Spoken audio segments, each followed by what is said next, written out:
And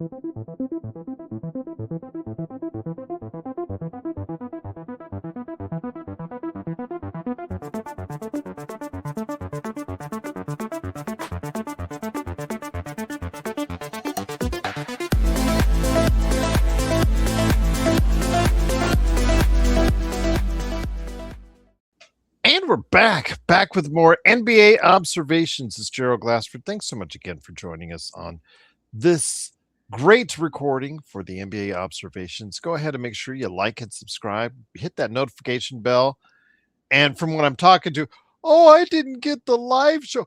Hit the notification bell and you'll be notified when our shows come up, when I upload like NBA observations or I go live. So you don't have to complain anymore. So I feel like I have to remind like 50 people before I go on the air for all these things. But I'll tell you what, it's great to have you here. Thank you for watching this thing. Again, like, subscribe, notifications. If you're watching or if you're listening to us on as far as a podcast format, Amazon, Spotify, Apple Podcasts, that 5-star review really would help as well. Plus, it counteracts, because if you like Calif and you like Matt John, you like Legend on these NBA observation shows, those 5-star reviews really counteract all those 1-star reviews that hate Joe Soro. And it really makes it a lot better for us to go ahead and get noticed. So if you can do that, it's great indeed. And yes, I do have. I've read my Apple Podcasts star ratings. Yes, love Joe, hate Joe. Yes, and there's no in between. But great to have you here. It is the NBA Finals, and we're talking, of course, what happened after Game 3 and the NBA Finals, indeed. But there's no better NBA observer that I have on with me during the show. Then, of course, my good friend, indeed, he's been with us virtually all season long. He is, of course, the guy behind the New Century Press, what he does there, and the Suave Report. It is Calif Poncy. Calif, great to have you back. I would have just loved to been a fly on the wall just to experience that crazy night last night at MSG.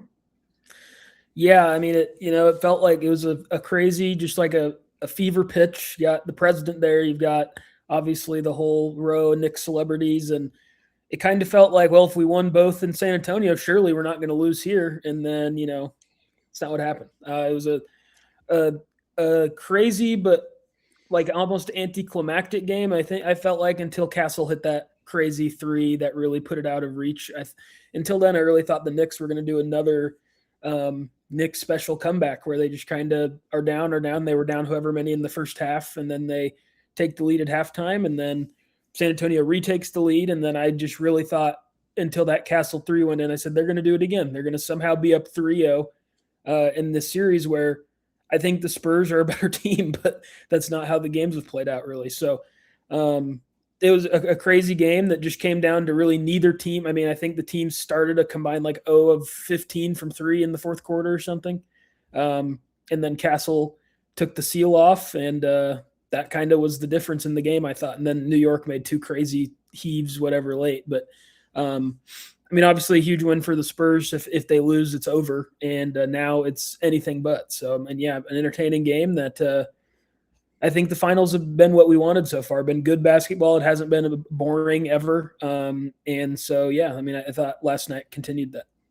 And with the fact that, of course, Wemby being the new face of the league that they're trying to promote, and New York being in there for the first time in eons, the ratings have been the big winner as far as I'm concerned. ABC has been the big winner of this. As one time in Game 1, I haven't gotten Game 2 or Game 3's results as of yet, ratings wise, but Game 1, there was a high near 20 million people watching this, and obviously New York being there for the first time in a long time has a lot to do with it. But your observations on the game and the series as a whole is pretty much what I have.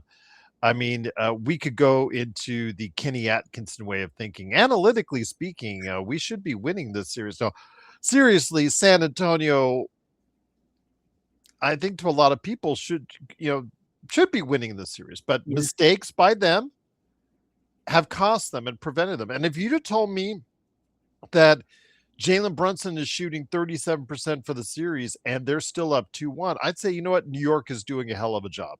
New York is doing a hell of a job providing additional sources to go ahead and affect San Antonio on both sides of the ball when it matters the most, and that's exactly what they're doing. It may not look pretty. It's better when they have Cat. That you saw the effect when they don't have Cat as a primary source on offense.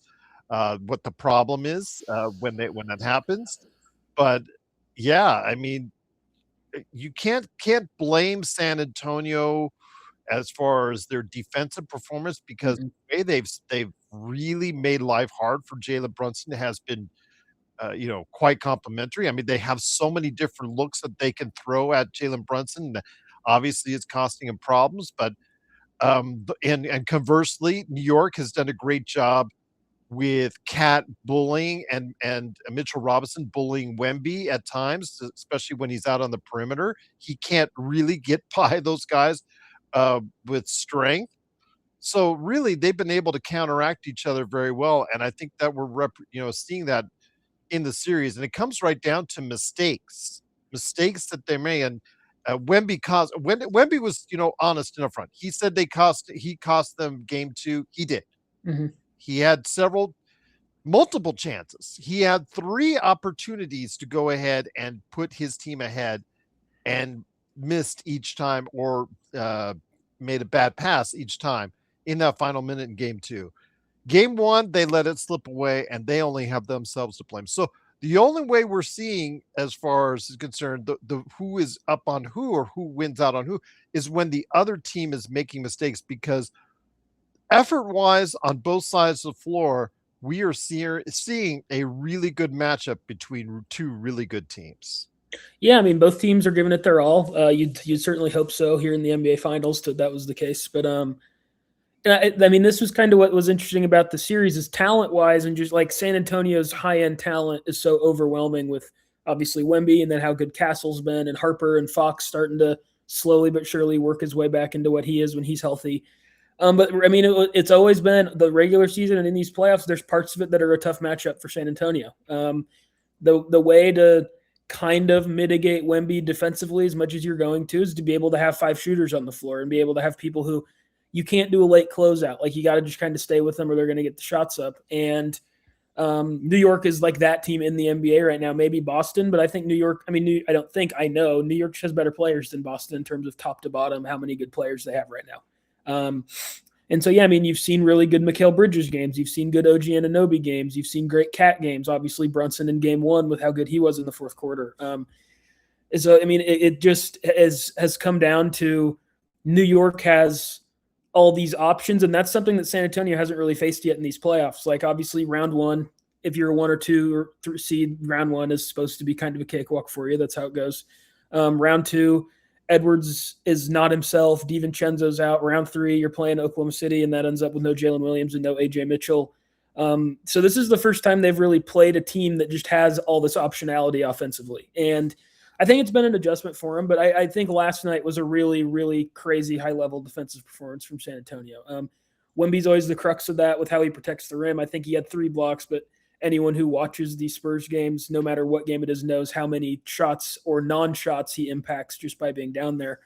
And then for the Knicks, I mean, again, like I said, I mean, I really thought the Knicks were going to do it again last night, and then the all-reliable three-point shooting they've had all playoffs just went cold in the fourth until it was too late, and that's really what cost them the game is they just couldn't hit a 3 in the fourth quarter, I thought. And so I don't think that we really have a great feel for this series yet. It seems like San Antonio is the more consistent, better team. I feel like I know that. But New York over and over again has these moments in the fourth and second half runs. And I mean, they've been doing this all playoffs, all season, really. So this is it's going about exactly as you'd think, other than their results, obviously, in terms of the 2-1. I think maybe San Antonio should be up 2-1 instead of New York being up 2-1 if it was like this is exactly what should have happened type of deal. But Wemby missed his shot and he threw it off Castle's back and the stuff. I mean, like part of that young team growing pains that they're so good that they're able to kind of throw them to the side. They've still had some of those moments late in games and with turnovers and things like that. We saw obviously last round Castle had his crazy turnover issues early in the series. Wemby has that moment in game 2. So it's not reared its head at all that they're so young, but they're obviously navigating it better than anybody ever has before. But yeah, I mean, I think that New York kind of Cat's weird because I think everyone, including me, like I don't think Cat's a particularly good defensive player most of the time, right? That's not really what he's known for. Mhm. But I think everyone remembers probably when he was still in Minnesota, he guarded Jokic really well in one of those series. And then now he's, I think, done about as good a job as you're going to do on Wemby. And they have the OG piece, they have the Mitchell Robinson piece. They just have all this optionality on both sides of the floor that San Antonio, because injuries or quality of opponent, whatever it may be, they just haven't really faced it yet in these playoffs. So I think that after originally picking Spurs in 5, obviously that was overly dismissive of the Knicks. I think if I had to amend my pick now, I'd probably say Knicks in 6. That's just kind of, I just think they just have this fourth quarter gear. And I think, like I said, I don't have a great feel for it. Like I'm not confident in that pick, shouting it from the mountaintops or anything, but they just have this ability in the fourth quarter, and they do have all these shooters who I believe in to make their shots at home next game. And when a team goes up 3-1, San Antonio came back from 3-2 against OKC. They obviously can do it. But I just think it's 3-1's only been done once for a reason. It's really hard. So I anticipate New York to win game 4. It's at home. They didn't get great role player performances other than Clarkson in that game 3. I expect a Shamit in Karl Towns and Mikal Bridges, especially. Mikal Bridges was nothing yesterday. I think 2 points. Yeah. And the Brunson piece, like we saw this with SGA last round, right? Like Castle makes it hard on you. And if they're going to let the game be as physical as they have with the Spurs these last 2 rounds, then no one's going to be that efficient against him. And so I get the efficiency hasn't been there, and I don't think his assist to turnover is great, but I think Brunson's really been about as good as you can expect in this series, despite the numbers maybe not looking great. So yeah, I mean, I think I'll say New York in 6 right now, but not confidently. Like if San Antonio goes out there and wins tomorrow, then I think it'll be San Antonio in 6. Like I think it's one of those rare games where I think whoever wins the series. It's a non-closeout game, all that, but I just feel like if San Antonio ties it, gets 2 on the road, they're going to go back. They're going to play well at home. They clearly have figured something out. They're going to be confident. And if New York goes up 3-1, like it's just really hard to win 3 games in a row in any playoff series, not to mention the NBA Finals. So tomorrow is going to be a really, really, really important game that I think will end up telling us who the champion is going to be. But of course, I could be wrong. Again, it's going to be interesting. I do agree that Game 4 could have a lot to dictate as far as it's concerned. So we'll definitely see what happens tomorrow night. I'm looking forward to it. Another chaotic night in MSG, and I'm here for it. I will say that. So I will be keeping a keen eye on that series. But I still got my pick on San Antonio until, like you said, New York takes a really commanding lead. I'm still thinking that San Antonio is learning on the fly. They're getting an education on the fly, and at some point in time, there's going to be that light that clicks on with them because, I think they do have the more talented team for at least the first 8 men. If you their 8 beats the Knicks' top 8, in my opinion, and I think that if that's the case, I think the talent may still win out. But again, they made themselves made it hard for themselves by losing game 2, and in doing so, they have to go ahead and see what they can do to do the same thing that New York did in San Antonio and take 2 in New York. Yeah, I mean, we'll see. It's a tough ask. New York is just, it's why I really, for most of the season, maintained that even when they maybe didn't look the best, I thought they would come out of the East because they're just so experienced in these moments. They've played so many playoff games together. And so them winning 2 on the road, maybe it's surprising because of how good San Antonio has been, but we've seen San Antonio has lost at home to Portland. They lost at home to the Thunder. They lost at home to Minnesota. They'll lose at home. That's by no means, Frostbank Center is by no means like a you go there to die situation yet. We'll see as they get good, how much that becomes a factor. I'm sure it will.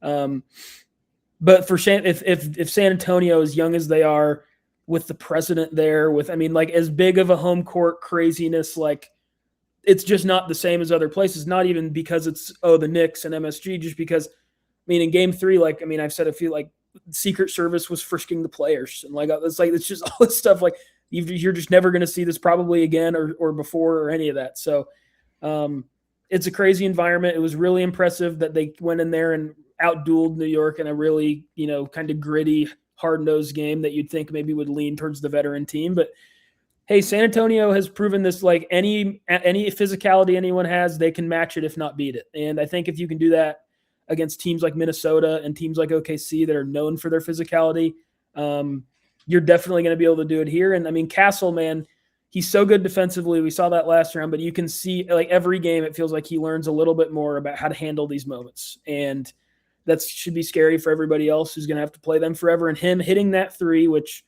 pretty miraculous. Like he didn't even shoot it like he normally does. Like, I don't think necessarily that was, but I mean, either way, like he's huge in that moment. And then for him to drill those 2 free throws late, like that's a classic guy in his second year who, has never been an offensive engine on a really good, like in a moment like this. Obviously won the title at UConn, but he was like their 4th, 5th option on offense.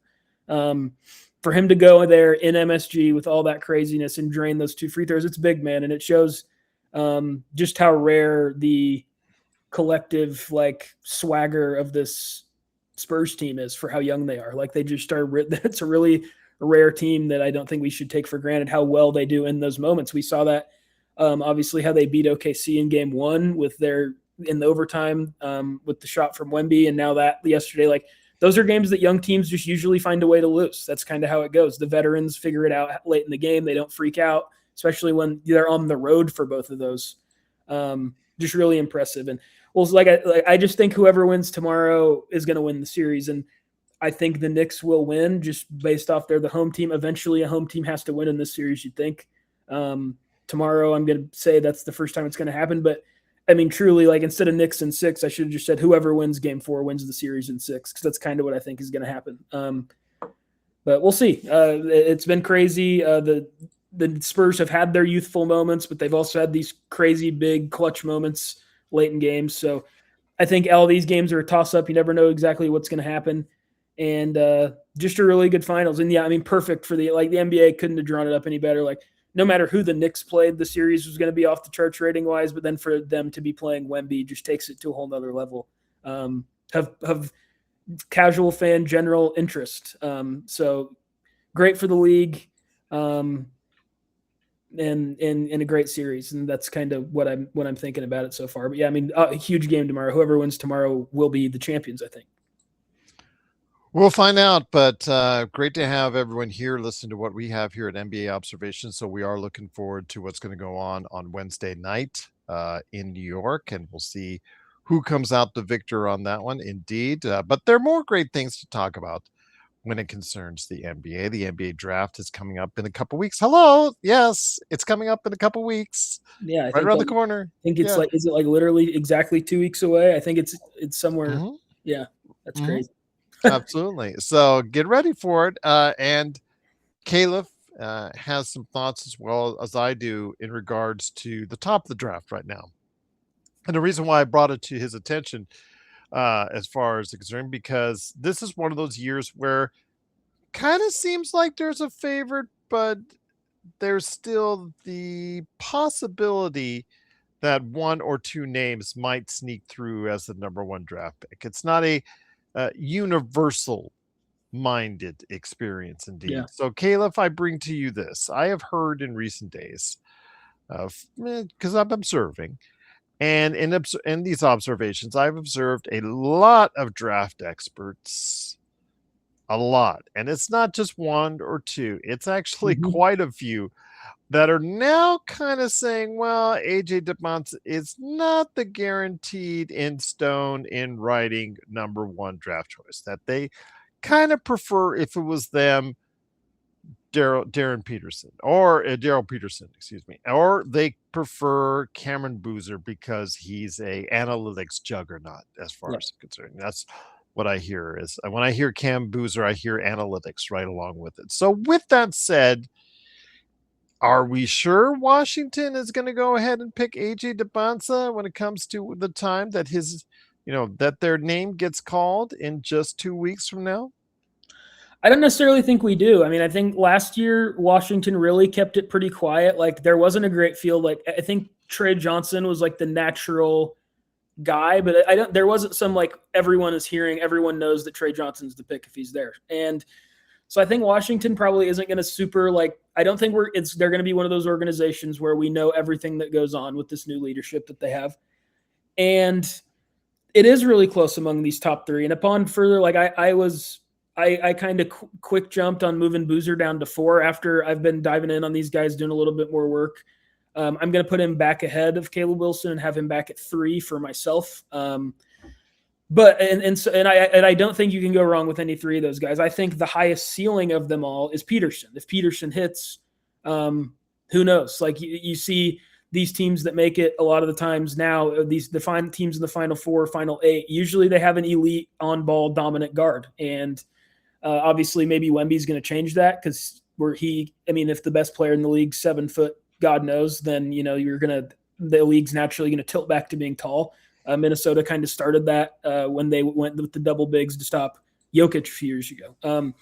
So the league is getting bigger again, but it also a lot of times late in these games and whatever, it's Shea and it's Brunson and it's Edwards and it's Jaylen Brown and it's these guys who I think most people would say are 1 or 2 guards. So I think Petersen has the highest ceiling of anyone because if he hits, I think we're looking at a guy like an Anthony Edwards or like maybe a Russell Westbrook type, someone like that, where a guy who's going to be in the MVP conversation in his prime. If he hits, absolutely, which very few players reach that ultimate ceiling, but I think that's the ultimate ceiling for him.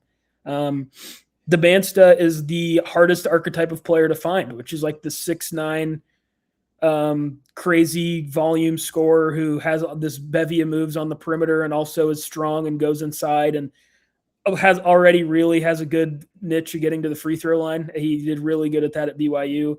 We're in an era where superstars are able to kind of manipulate the referees as much, if not more than ever.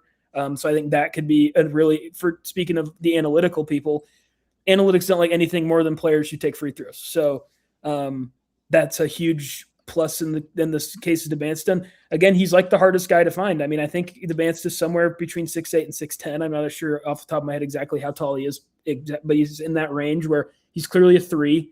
And the forwards are always like the most valuable thing is always going to be that 6'6" to 6'10" ultra crazy high scoring forward where they can get anywhere they want on the court at any time. And Dybantsa showed the ability to do that in a really good Big 12.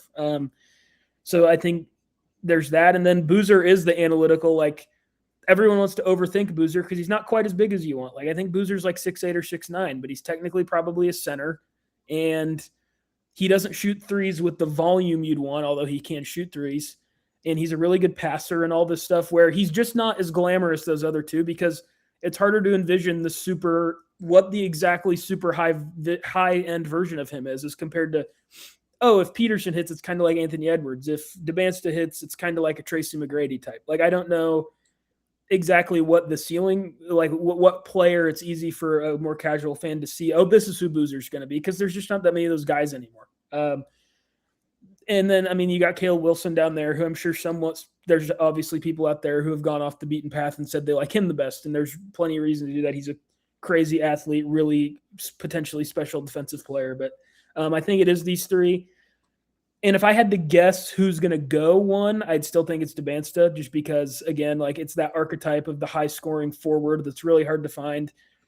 And frankly, like, if you're Washington, I don't think that they're a team that should draft for need at all. Like you're not good enough to draft for need. But if you look around what they do have, we'll even take out Anthony Davis because I think it's pretty obvious he doesn't want to be there. But if you have Sarr down low, you have Trae Young up top, and then you have whatever you want Trey Johnson to be, and you have like a Bilal Coulibaly at the wing who is fine and someone who I think you want to re-sign, but he might just be a bench guy.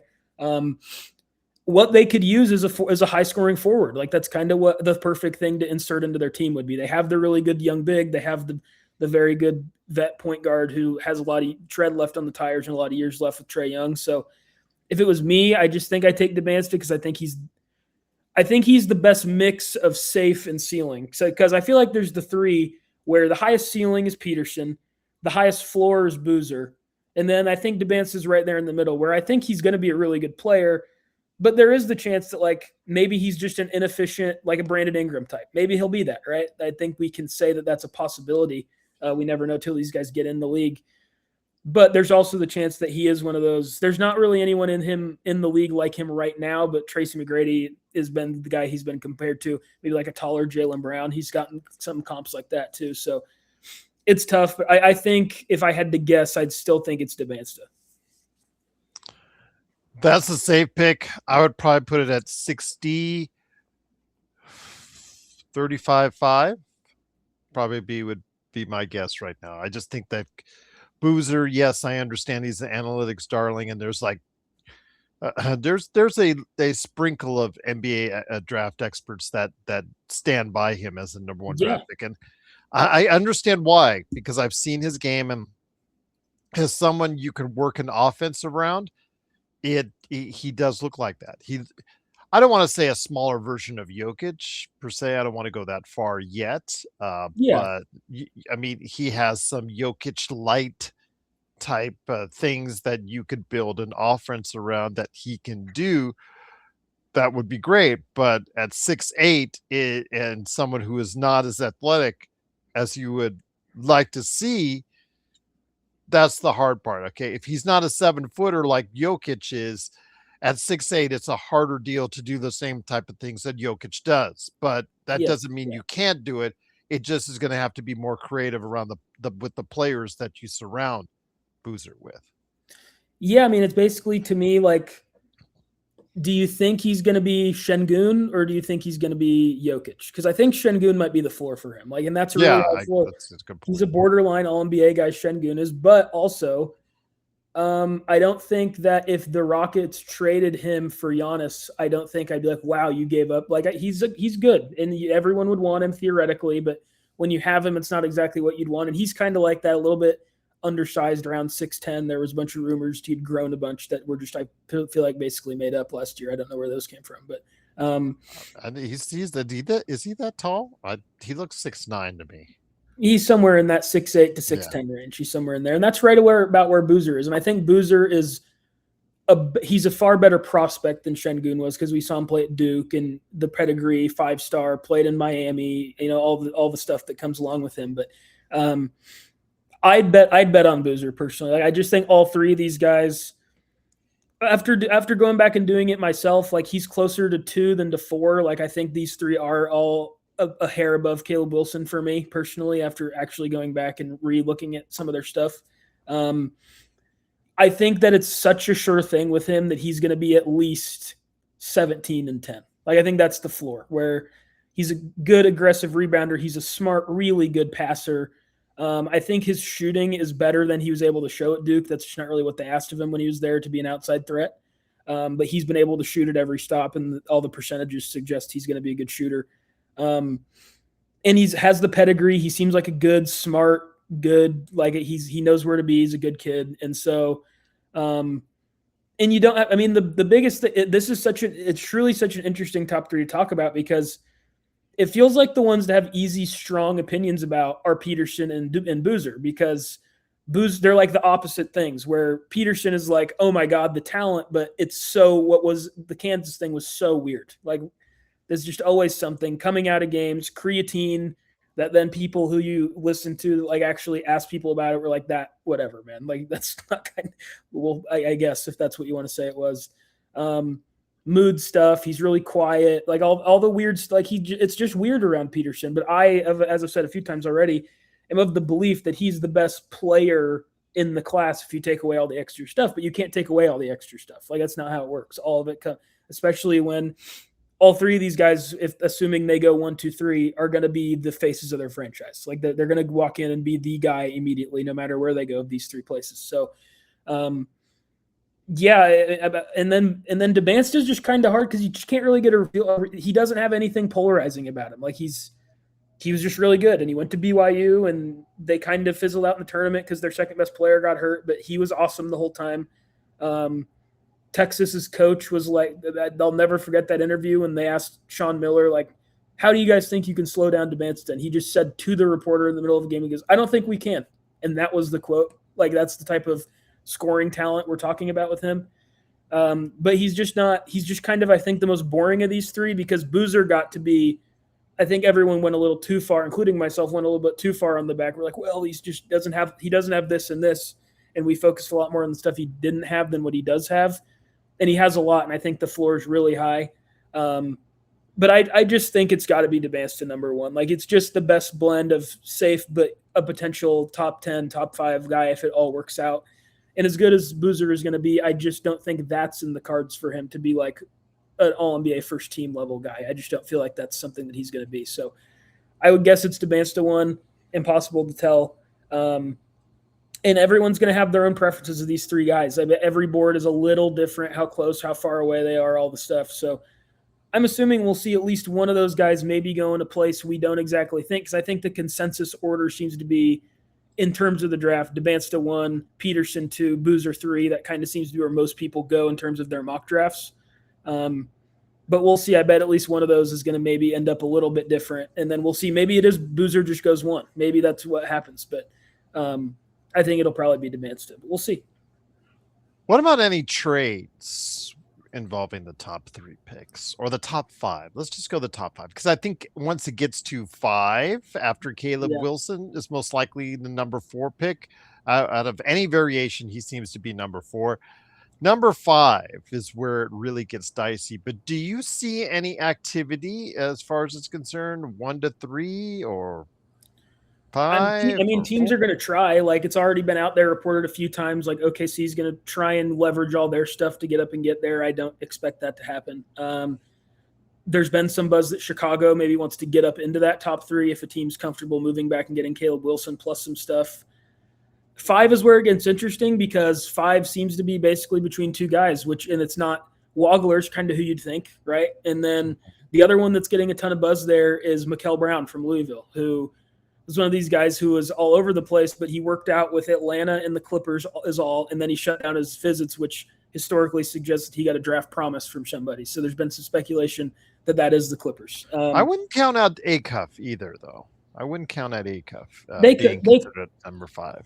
They could. It just kind of, to me, if Acuff goes 5, I think that could be they trade down with Sacramento. I mean, all the buzz everywhere is that Sacramento's just in love with Acuff and has to have Acuff. Poor Darius already. Feel bad for him ahead of time. You've got Maxime Renaud there. You know, they have your guy that's a potential, basically Mike Bibby and C-Web again with Darius Acuff and Maxime there. And for the record, I was just saying that he would be a second-round player that would make a contribution. He's good. You were right. You can take your victory lap. He's good. But I'm not ready to put him like in the top 15 centers in the league. Let's slow down on that first of all, because you're not the only one saying, "Oh, he's your guy." He's a second-round success story. Let's see how it looks in season 2, and remember, this is the Sacramento Kings we're talking about here. So if anything were to go wrong, it's going to go wrong in Sacktown, and I'll just leave it at that. So again, I just saw some things in him that made for a long-term center in the league. Now, I didn't say that was long-term star or anything like that. That remains to be seen. But at least we saw that he could be an effective role player for you as far as it's concerned, and I'm glad to see that. But yeah, Darius Acuff has been eyed. I heard that regards to Sacramento. Yeah, being a guard in Sacramento. Yeah, not good. I feel bad for the guy. I would call Tyrese Halliburton on one end and De'Aaron Fox on the other. How did it work out? Yeah, absolutely. Yeah. But so, I mean, I just don't, if you're the Clippers who seem to want to stay relevant, right? Like, there's not any Kawhi trade rumors right now. Like, it seems like we'll see. We'll see. They could change. The finals haven't even ended yet, for God's sake. Like, who knows? Well, no, just based on what the commissioner's comments are. Like, I think we're about ready to wrap this up. No, geez. Are you? I so expect this to make both of us mad at this point, because there's been some stuff out there that I've seen where it's like, well, they're not going to penalize them just because of social media pressure. Like, you just changed your draft because of social media pressure. You can't penalize a team that clearly cheated because of social media pressure, whatever. But I think we'll see. I just don't think you can do Acuff and Garland. I just think that's a disastrous defensive combo. Yeah. Oh, yeah. Not that Wagler's great defensively, but he's at least taller. Like, he's going to be able to put his arms up, stuff like that. Just doesn't wow me. I mean, athletically, he's just not great. He's a solid player. He's a solid player with no excitability that gets you, going like in the ways that maybe you want out of a number 5 draft pick. I mean, it just seems like if there's anybody there, yeah, like you said, the Clippers, if they're thinking that, okay, this just doesn't work out, we need to trade down and get multiple pieces, et cetera, et cetera. I can't blame them because nothing at 5 really just, It just feels like all those guys 5 through 9 are kind of the same. Like, Yeah. like it's just like you maybe you have a particular taste for an Acuff, or maybe you like Mikael Brown, or maybe you like Burries or Phylon or one of these different type of guy, or Ade Mara or if you don't want to get a guard at all, yeah, Mara or Lendeborg or Nate Ament's starting to get some floated up there a little bit. I remember those nice days not too long ago when the Lakers thought they had a chance, or we thought the Lakers might have a chance to get him. Yeah, he seems to be. He's doing. Yeah, he's doing the Zach Edey rise from the second round to the first two. Like lottery. Yeah. So. Yeah. So I mean, in terms of the trade up teams, like everyone's reported that OKC's eyeing it, which makes sense. They have limited roster spots and a lot of draft picks. So that makes a lot of sense to see if they could get up. But I wouldn't anticipate a big jump up the board for them, just because I feel like I have a pretty good feel for how they operate. And that just like, I feel like the trade that makes the most sense is maybe you get up to 8 or 9 and they secure one of Lendeborg or Ament, because I think it's clear the one watching these finals, something that really helps against San Antonio is having big wings, and the Thunder, that's like the one thing you can say OKC doesn't have. So that's a trade up team that I anticipate will maybe end up with a small move up the board.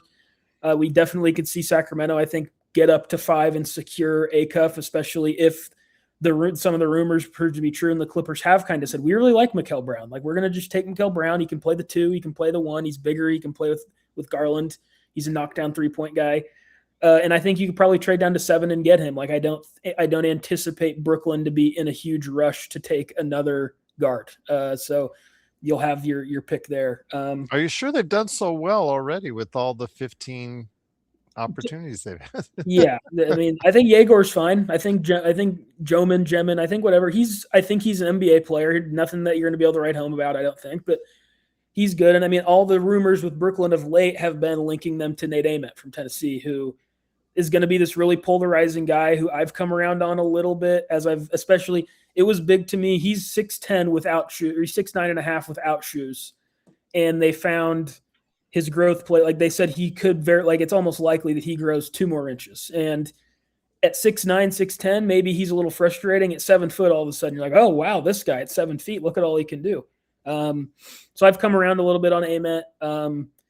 Maybe they just take Mara at 6, but I just don't. If I'm the Nets at 6, I'd almost just rather take a Acuff or someone who I think you have to swing on a star there. And maybe I think, in my opinion, the likelihood is against both Acuff or Ament being like reaching what you think they would be. They both have these physical limitations. Maybe Ament's too skinny. He's not great around the rim. But if he works out, you're talking about a star player. And the same thing with Acuff, where maybe Acuff is going to be too small and too bad defensively, but if Acuff hits, you're talking about like a Damian Lillard type of guy. And I think that's what you have to do if you're Brooklyn. And I'm not the biggest fan of Mara, to be totally truthful. He's just not really my cup of tea.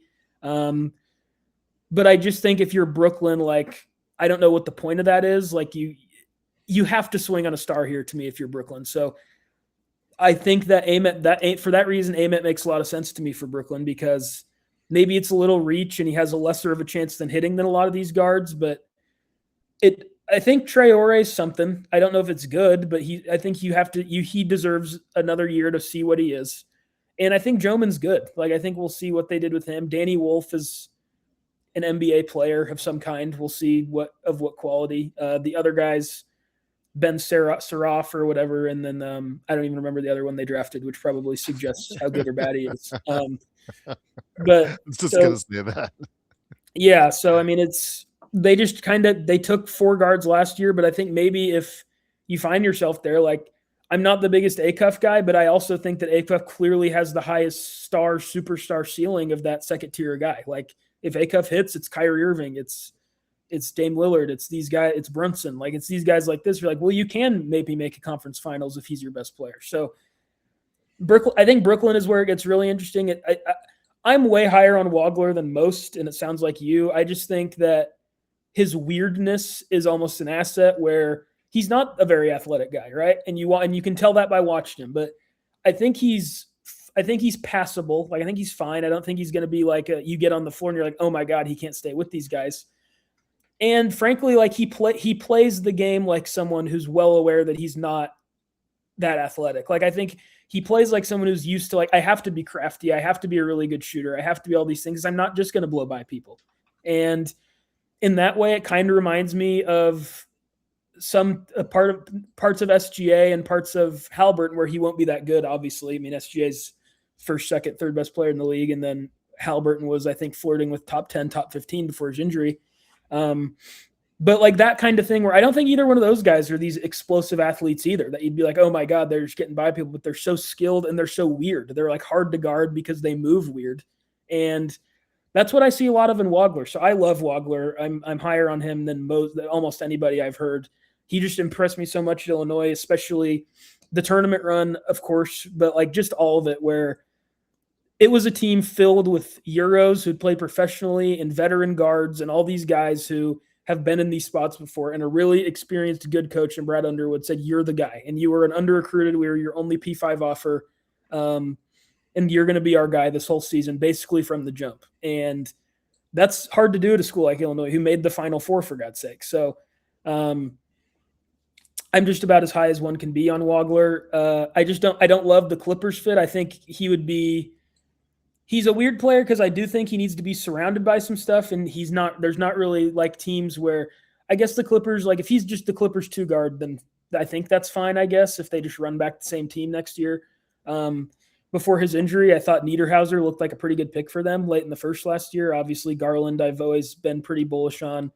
And then Kawhi's still there. So they have some stuff. I still imagine they'll probably be. Think Kawhi is still there. We think Kawhi is still there. Until he's not there, I'm going to assume he's there. And I still assume they'll be around the same place in the lottery next year, maybe about 12, which now, because of the NBA's decisions, is like, well, that's congrats, guys. Oklahoma City has the same chance at the first pick as the fourth worst team. That's what the first worst team. That's what we want out of our league. So get ready for that next year. But yeah, I mean, it's a really fascinating draft there from 5 to really 12 because there's all like Mara. We don't know. Like, I really would like to talk to someone who is super high on him that just see like he kind of reminds me of Donovan Clingan. Like this got brought up by J. Kyle Mann today on the Bill Simmons pod, and he said he didn't think he was quite as good.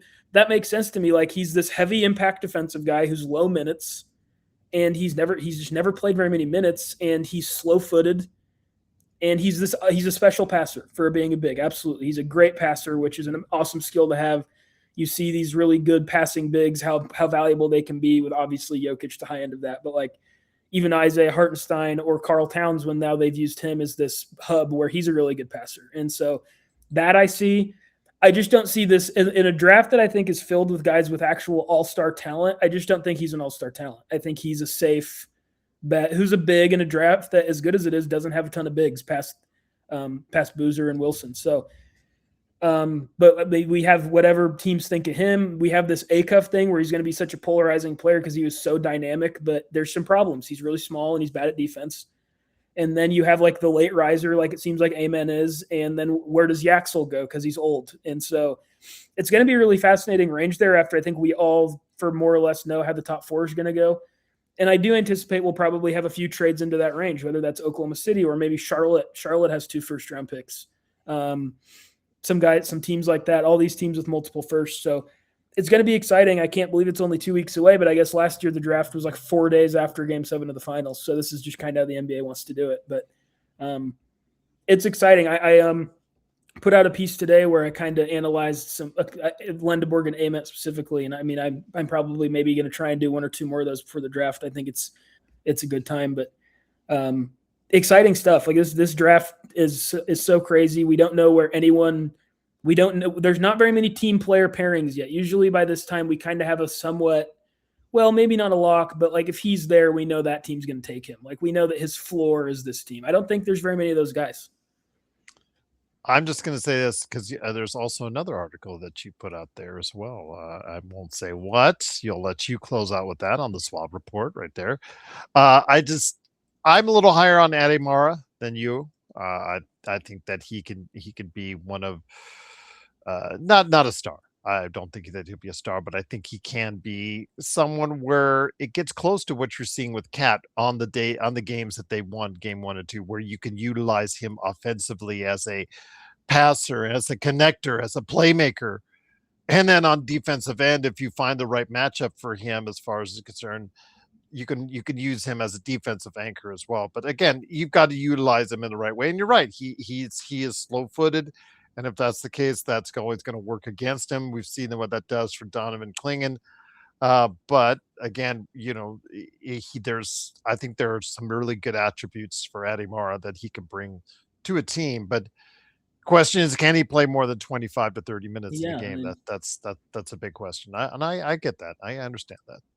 and I mean, that's kind of been a problem with Klingen, right? Like Klingen is awesome. I think Klingen's great for what he is. Now he got sliced and diced by Wemby, which is kind of what my fear, because naturally a lot of people have, after the Thunder lost, made that kind of pairing, right? Like, well, they have this, everyone says they want to trade up.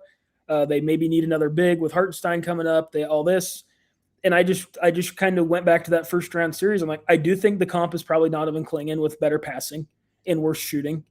And we saw what Wemby does to these guys who are great rim protectors, but they're slow. And like, that's just, you can't.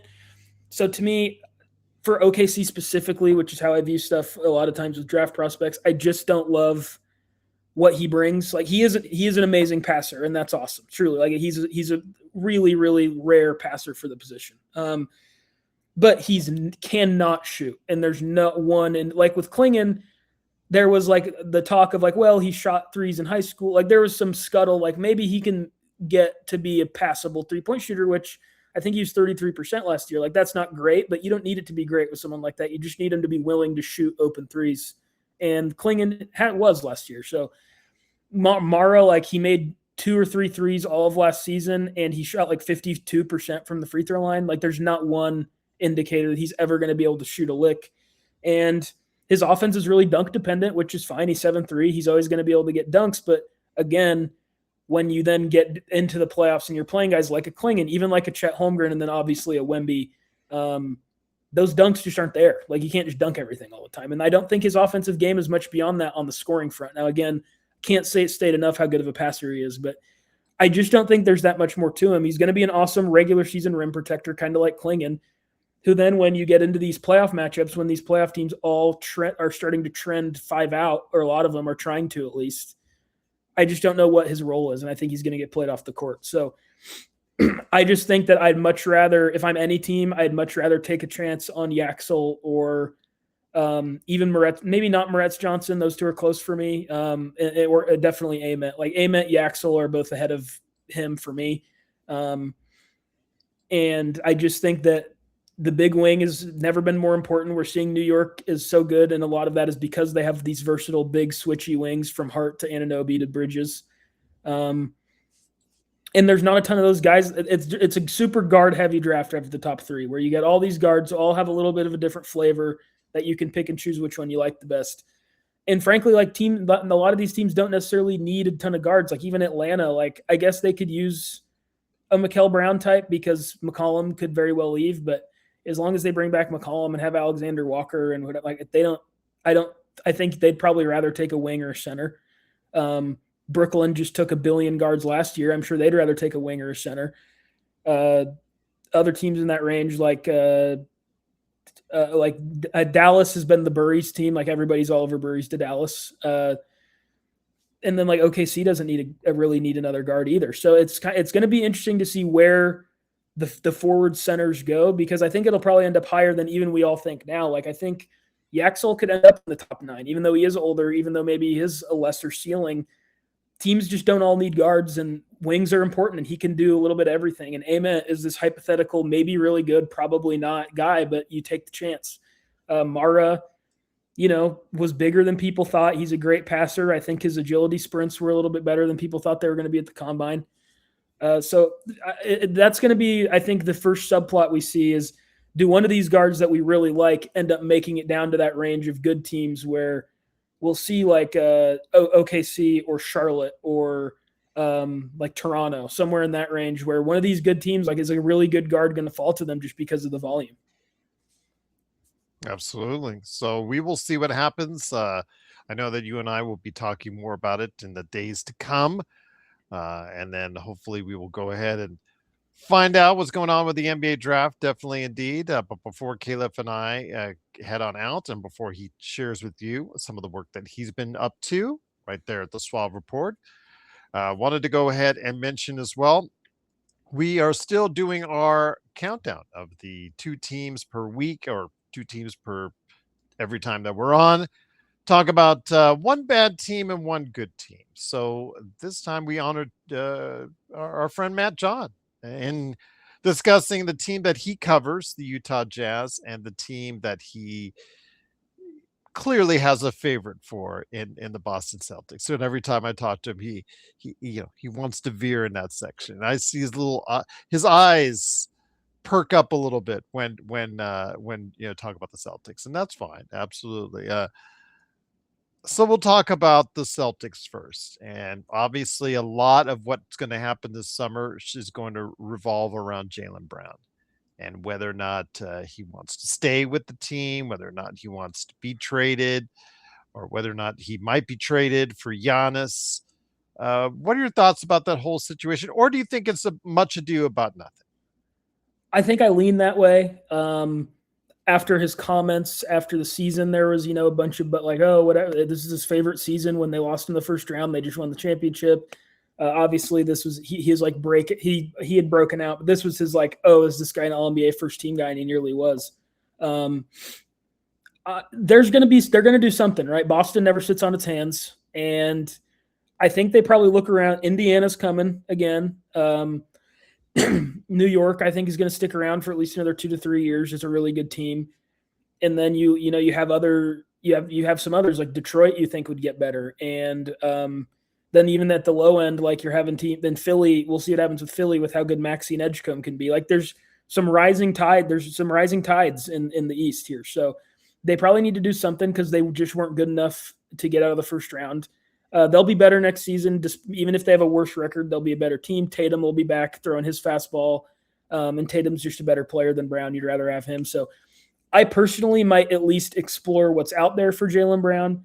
There's been some mention that they're interested in Trey Murphy, which I think would be a great add for their team. I just don't really know how you get there without giving up Derek White or Jaylen Brown. And I don't think I'd give up either one of those guys for Trey Murphy. So I mean, it's going to be an interesting team, and they're going to do something. On White, because he is, kind of started looking like he's a little on the older side last season. Kind of aged a little bit. I thought he was still fine. He just couldn't hit a 3, and so I mean, I'm going to bet on. Historically, he's been a passable shooter. I'm going to bet on that to return to form. But I mean, if they did that deal, I wouldn't blame them. It'd be a sea change for them. Like Derek White really, in a lot of ways, encapsulates what they want to do. He's this physical defense. He doesn't really shoot in the mid-range. He shoots threes. He shoots layups, and that kind of is the Boston Celtics, what they want to do with Joe Mazzulla right now. So, I mean, Brad Stevens is pretty open in their postseason presser that he kind of is sick of this all 3 or nothing offense that they've been doing. So something's going to change there. I just don't know exactly what it is. You imagine Vucevic is gone. Keita was a good find for them, but as it kind of bore out in the playoffs, like Keita is just, if he's your center in this conference that is probably still going to have Giannis on it, as it seems like the Heat are emerging as the Giannis team as time goes on. Still's going to have Giannis in it. We're going to have Karl Towns in it. You're going to have Zubats. You're going to have Jalen Duren, despite how awful he was. You're going to have Embiid. Like it's a deep center conference. And then what if Washington ends up taking a boozer? Then you got another one in there. So I just don't think he's going to be good enough big wise. And we're seeing in the end, like the teams that made it to the Final Four all had really good bigs. I don't think that's a coincidence. So you're needing bigs again in the NBA. We've moved away from the Warriors era where your center could be Festus Ezeli or whoever, and you could still go out there and manage to win the championship. I just don't think it's possible anymore. So they're going to have to figure out something with a big. And it's just a hard team to read because it does all hinge on Jaylen Brown. And I could definitely see them going out and maybe sniffing around, but those two are such an establishment in Boston now. Are they really going to break them up after a season where they didn't really get to see them together? I just don't know. And other than that, I just think they're a wild card because it's hard for them to do stuff other than that unless you trade Derek White, which I'm just not convinced they want to do. They're going to have to extend Pritchard, who was awesome last season, probably, better. He'll be back on the bench as a sixth man next season if he wasn't for. He started most of this year, I think, but he'll be back as a sixth man next year, and he'll be right back in the sixth man of the year race. So they're going to have to extend him. It's just an interesting team where I don't have a great feel for it because I think it can go a lot of directions, and I also think it could go no directions. I think they could very easily make some minor changes around the fringes and run it back basically with a healthy Tatum, or I could see them making a big splash and getting a Trey Murphy type. So interesting offseason for the Celtics for sure. I think it's going to tell us a lot about what they feel about their team based on what they do either way. The other team that we're going to look at, that the one that Matt John actually covers, is the Utah Jazz. Wanted to go ahead and mention he does a great job on the jnotes.com, part of the fan side experience. So go ahead and check out Matt's work there. There's quite a few articles that he has there covering the Jazz, and he is excited for the Utah Jazz. When I speak to him later this week, and I'm sure he'll mention that again as far as the excitement there is for the Utah Jazz, because things are finally starting. They're the sunlight. They can see, they're going through the tunnel, and they're finally seeing the sunlight coming through there as far as what they're building there. And the Angels, again, you love them, you hate them, what have you. They are now building something there and have, with the number 2 pick, or number 1 if they trade up, the ability to go ahead and make this an even more complete team with a pretty interesting nucleus from 1 to 8 or 9, as far as actually you can go 9 to 10 of interesting players. I wouldn't put them yet in San Antonio or OKC's territory just yet, but it sure looks like they're going to be a very competitive team if everyone stays healthy for next season. I think they're third with a bullet. I love where this Jazz team is. I love the optionality of their roster. The one thing that is going to probably keep them below that is they don't have a top 5 type guy like both San Antonio and Oklahoma City do. And we'll see if maybe Daryll Petersen or Boozer, whoever they draft, Dybantsa, whoever they end up with at 2, maybe can become. I think if Dybantsa goes 1 and Petersen falls there, I think that's a perfect fit. Yeah, exactly. And so I agree.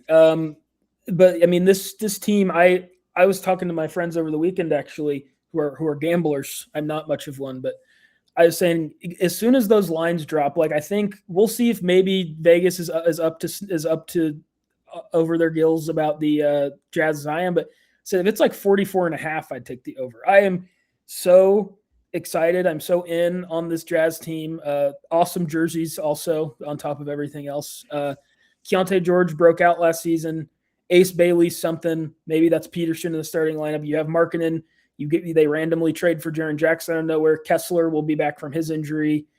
And then you got other interesting guys, like you mentioned, with like a Bryce Sensabaugh is interesting. Or, I mean, the others are escaping me at this moment. But Filipowski is he's someone that I like. He doesn't defend, but he can at least fill it up and rebound the ball for you. Yeah, and he's tall. And again, like, with tall people have never, they have been, but this is as valuable as they've been in a long time. So I love this Jazz team, and I think I've made it relatively obvious. Like, I'm about as bullish on Petersen's potential as anyone can be. And if he hits with this team, then they're right there with OKC and San Antonio. Like, they have the dearth of picks. They have so much talent. They're still young enough and cheap enough where they can keep it all together for a few years before they have to even worry about anything. Probably 3 more years before they have to worry about anything. They have a new owner who's really committed to everything, who I think is going to be willing to pay. So, I mean, I love where they're at. Like, I think that they're probably hoping that Dybantsa falls because that relationship is super established, and they'd just be gigantic. I mean, they'd have George, they'd have Markkanen, they'd have Dybantsa, they'd have Jaren Jackson, they'd have Kessler. I mean, they'd just be a monstrous team, and I think that lineup kind of makes some sense. But then Ace Bailey's even pretty big. I think around 6'7". So, I love where they're at. I don't think that anybody is in a better spot that isn't Oklahoma City or San Antonio, who are just kind of hovering around the whole league in that regard. And I think Utah's third, like I've said. So super excited about Utah, what they can be. I like so many of their players. Jaren Jackson is finally in a place that makes sense for him, where I think he's not going to be asked to be a center. He's going to be a power forward who is going to be next to an awesome rebounder, which is like about as perfect as you can get for Jaren Jackson. So I do think that when we look back at it, San Antonio, we talked about that before that trade. San Antonio, I think, will maybe look at that as a bit of a missed opportunity, but the timing never worked out. I don't think they should have pulled the trigger this season, but that Fox for Jackson trade we talked about just makes so much sense for everyone involved, I think. But now he's in Utah, and I don't think he's probably going anywhere. So super excited for the Jazz. Really interested to see who they end up with it too. But I think whether it's Petersen, Boozer, or Dybantsa, I think it is going to be a good fit a perfect fit for what they want to do. Like, if your biggest problem is that you maybe Walker Kessler becomes tradable because you have Boozer, then I know at least one team affiliated with this podcast has regularly registered interest and probably would do so again. So good for, the Jazz, the lottery finally worked how it was supposed to work this season. And then now we're changing it, of course, where the teams that are getting bad or that were bad are getting good players, and they're not going to be bad anymore. Like, it's how it's supposed to work. And Utah's at the top of that list. I think Utah's going to be at the top of the play-in or out of the play-in next year. I'm really bullish on Utah, and they have a great coach, and we all know that. So, the Jazz, I'm about as in as someone can be, I think, realistically speaking. Oh, that's good. He'll be happy to hear that when I relate that to him, indeed. So yes, big shout out to Matt John. Go ahead and cover what he's doing today at the jnotes.com. But Calif, you have your own great stuff that you do at the New Century Press, and also as well the Suave Report. And you've got some interesting things. You talked about draft choices, but you also talked a little bit about Chet Holmgren as well. Yeah, so I put out a piece earlier today that just kind of goes over everything. Originally, my idea was going to be a little bit more Chet focused, but took a step back and kind of just went like, okay, so the Chet thing is a thing with the Thunder.